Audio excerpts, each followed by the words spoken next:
Pero los países del tercer mundo no estamos dispuestos a admitir que estas decisiones se sigan tomando en cenáculos, excluyendo a la mayor parte de los integrantes de la comunidad internacional que serán irremisiblemente afectados por esas decisiones.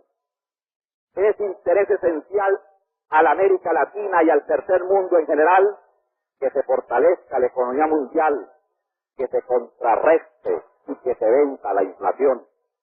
Pero no estamos dispuestos a que se logre a expensas de los países en desarrollo de las materias primas que producimos. No solo porque este ha sido el fundamento de la injusticia internacional, sino porque significaría sustentar de nuevo la economía mundial sobre las inestables bases que han dado por consecuencia la magnitud y naturaleza del fenómeno regresivo que hoy se confronta. Reafirmar en esta hora del mundo la explotación de los débiles por los poderosos sería aplazar, que no resolver la grave crisis que atraviesa la humanidad.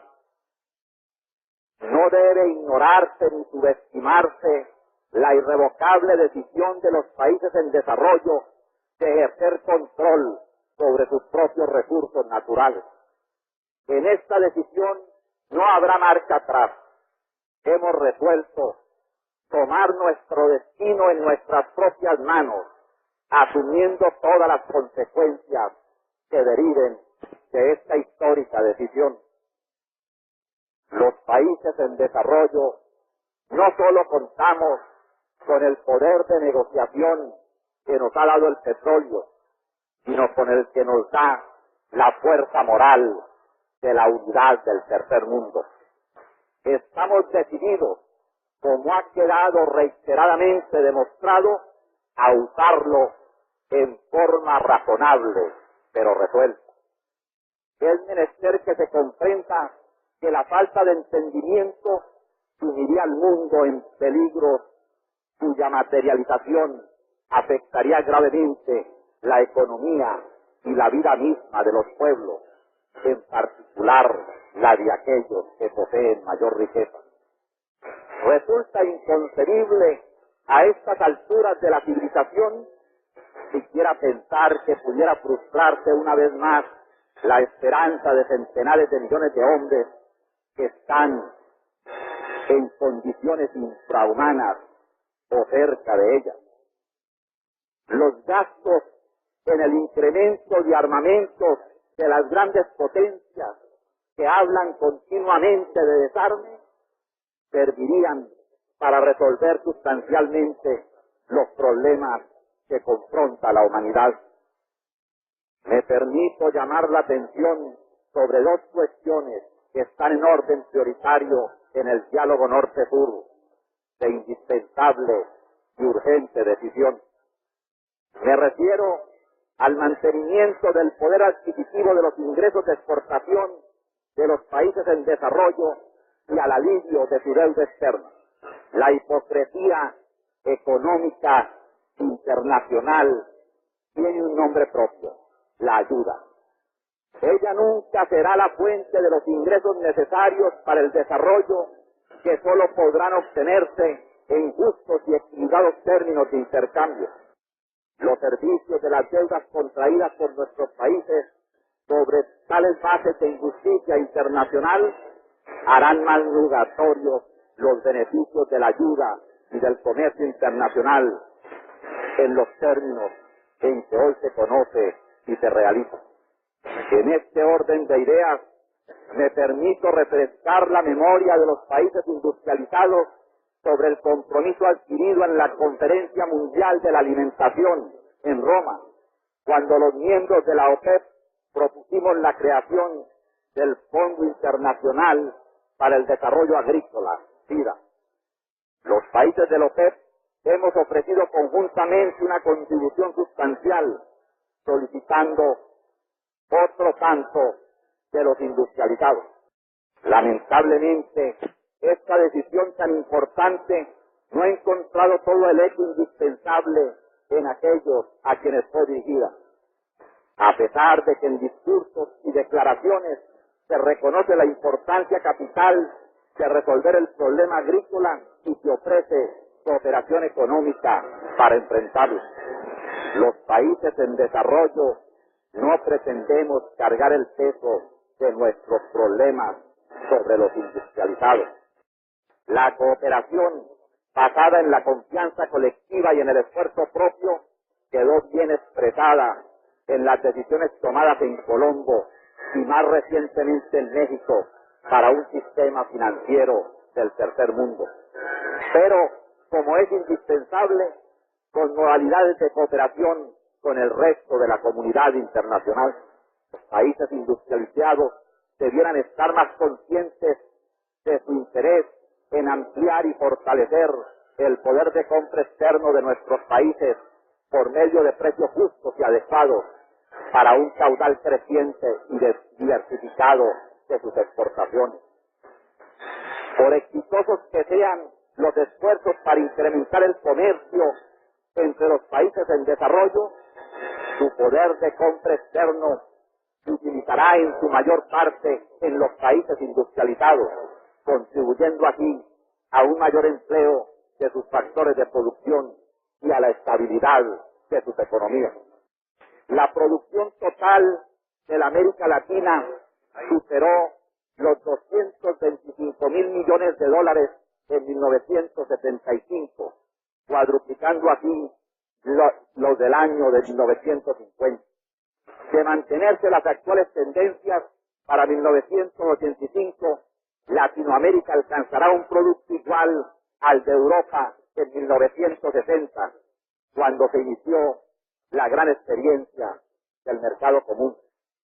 Los países industrializados podrán entender mejor la importancia de ponderar la necesidad de aceptar términos de intercambio adecuados y justos cuando se observa que para la exportación de bienes de capital, de consumo duradero y productos químicos, la América Latina equivale a 3/4 partes del mercado de los Estados Unidos para Europa y a más de 4 veces el mercado japonés. Y para los Estados Unidos, América Latina es 3 veces el mercado del Japón y tan grande como el de la Comunidad Económica Europea. No obstante, las exportaciones del tercer mundo representan solo un 25% del valor total mundial y mantienen tendencia hacia la disminución. Si excluimos el petróleo, esa porción se ve disminuida a la mitad. El 75% de esas exportaciones de los países del tercer mundo son materias primas y otros productos básicos cuyos precios han sufrido un deterioro promedio del 2% anual en los últimos 25 años. Si esas tendencias continuaran, los países en desarrollo tendrán que recurrir en forma creciente al endeudamiento externo durante los próximos años. Se han estimado los ingresos de capital necesarios para 1980 en 90.000 millones de dólares. Pero más del 28% será destinado al pago de amortizaciones e intereses de la deuda. Si se lograra tampoco invertir el promedio del 2% anual de deterioro en una mejora del poder de compra de las exportaciones del tercer mundo, sus necesidades de capital se verían reducidas en 50.000 millones de dólares. Es necesario que digamos una verdad que no tiene discusión y define sin equívocos la realidad que afecta integralmente a la justicia internacional. Las grandes decisiones monetarias, financieras o comerciales que se toman por esta organización continúan siendo manipuladas o gobernadas por las naciones industrializadas, que son quienes auténticamente siguen detentando el poder de decisión. Venezuela respeta los intereses de estas grandes naciones, pero honestamente tenemos que reconocer que si el poder económico no es compartido en los foros donde se adoptan las decisiones fundamentales que determinan las reglas del juego en las relaciones internacionales, nuestros debates seguirán siendo formalistas y continuará expandiéndose la onda de las grandes frustraciones que nos llevarán finalmente al desastre. No vacilo en calificar como uno de los logros más trascendentales de las Naciones Unidas en la búsqueda de la justicia internacional la aprobación de la Carta de Derechos y Deberes Económicos de los Estados a iniciativa del presidente de México, Luis Echeverría. Si esta carta fuese aceptada por todos los países, si esta organización tuviera autoridad para darle plena vigencia, todas las naciones del mundo obtendrían satisfacción de sus anhelos de justicia y un nuevo orden económico internacional se haría realidad. Esta situación dramática, que es causa de la confusión que vive el mundo, me recuerda frases dichas hace muchos años por Winston Churchill, egregia expresión del hombre, de recordación muy grata para la humanidad.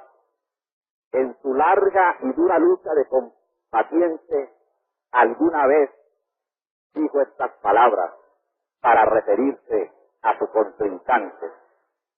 Vive la extraña paradoja de estar decidido solamente a ser indeciso, resuelto a ser irresoluto, estable por disperso, sólido por fluido, solo poderoso para ser impotente. ¿Podría ser esta una definición para la Organización de las Naciones Unidas en cuanto a los resultados prácticos de su noble acción planetaria? En el tercer mundo nos negamos a aceptar siquiera esta posibilidad. Las Naciones Unidas deben ser el gran poder del mundo que tiene que elegir y definir el futuro de la humanidad. Sería dolorosa y triste paradoja que la Organización de las Naciones Unidas aceptara un futuro que no ha sido el elegido por la familia humana que la conforman. El poder consiste en la capacidad para forjar el futuro. Las decisiones de esta Asamblea Mundial deben llegar hasta los organismos donde se concentre el poder económico para cambiar el estado de cosas existentes, lo que haría posible que todos los países de la Tierra tengan el derecho a participar en las grandes decisiones monetarias, de transferencia de recursos, de tecnología o de negociaciones comerciales. Sea este el momento propicio para reiterar nuestro apoyo y nuestra convicción en la insustituible misión de las Naciones Unidas. Declaramos una vez más nuestra solidaridad con los países del tercer mundo. Preocupan a mi gobierno las características sobresalientes de la violencia mundial. No voy a referirme a la que genera la injusta distribución de la riqueza, el injusto orden económico internacional, al cual he dedicado ya gran parte de mi exposición. Me refiero ahora a la que, procreada sin lugar a duda por esa misma injusticia internacional, se proyecta sobre la política mundial. En los últimos años han aumentado los secuestros de personas y aeronaves, la captura de rehenes, la amenaza y la muerte de seres inocentes, los asaltos en diversas formas y toda una variedad de hechos que están exigiendo una respuesta internacional coherente. El terrorismo no tiene justificación posible, cualquiera sea la causa en que se pretenda inspirar. No podemos negarlo, es la dramática demostración de la inexistencia de la paz. Sé bien que se trata de un tema controvertido. Lo primero que tropezamos es la dificultad para definir lo que debe llamarse terrorismo internacional. No desconozco tampoco los esfuerzos que se han hecho en el seno de esta organización para arribar a conclusiones que faciliten una contención de este flagelo que azota peligrosamente la seguridad mundial y amenaza la integridad del ser humano.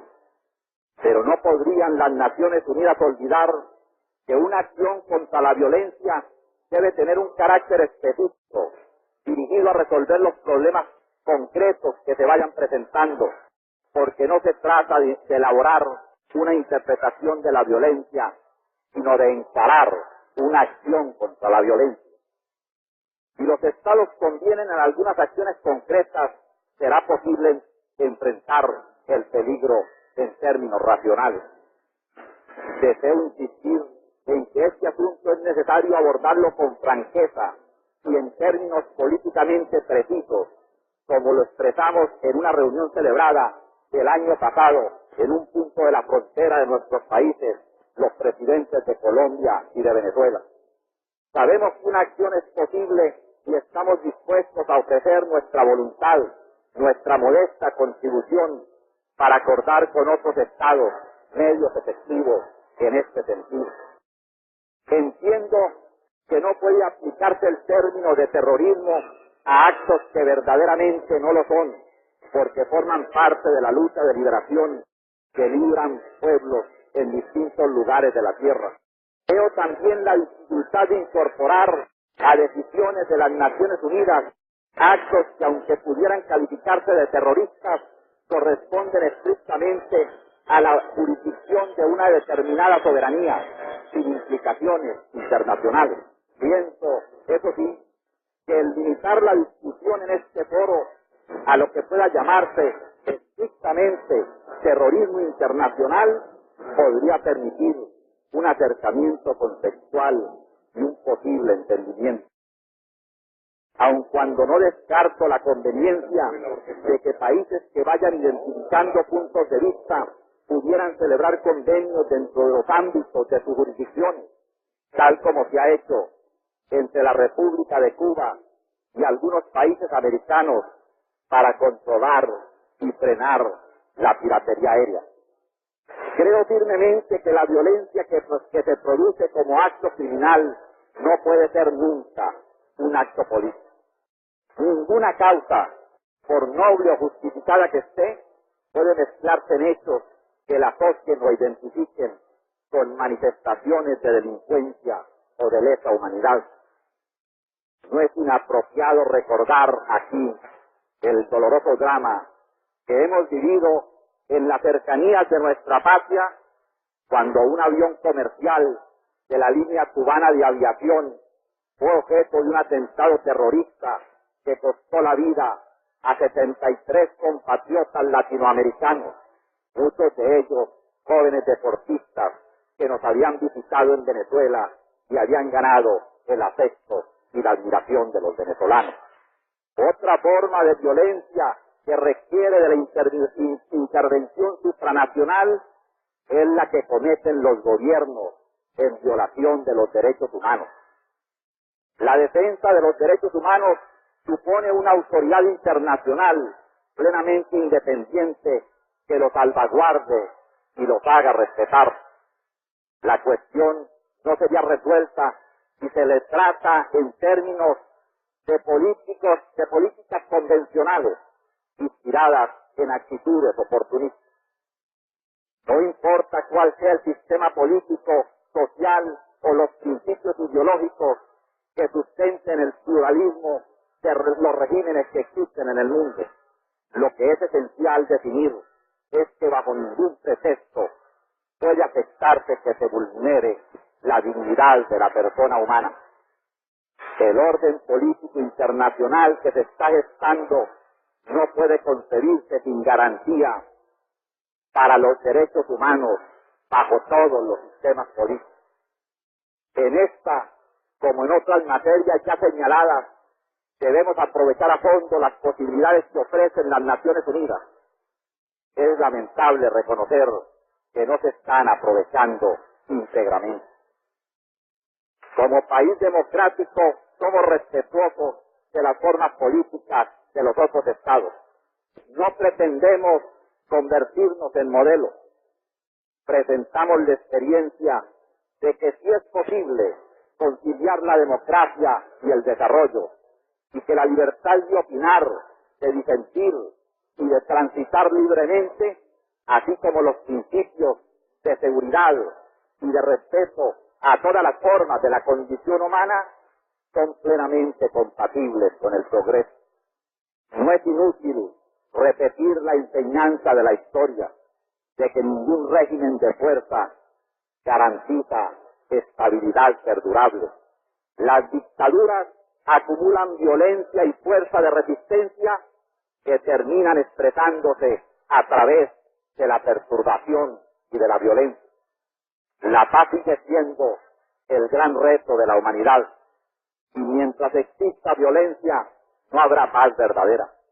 La violencia económica, el terrorismo y la violación de los derechos humanos, así como los conflictos bélicos en diferentes áreas del mundo, demuestra que estamos todavía lejos de alcanzar una política de paz. Debemos lograr a través de las Naciones Unidas una definición de la paz constructiva que no se conforme solo con la ausencia de la guerra. Las cifras que se han citado aquí en diferentes asambleas sobre los gastos militares son impresionantes. El comercio de armas tiene demasiados estímulos y compromete y afecta especialmente a los países en desarrollo. La corrupción internacional se ha vinculado estrechamente al comercio de las armas. La pugna entre bloques de naciones también nos muestra su vinculación al comercio de armas, sobre todo dirigido a los países en desarrollo.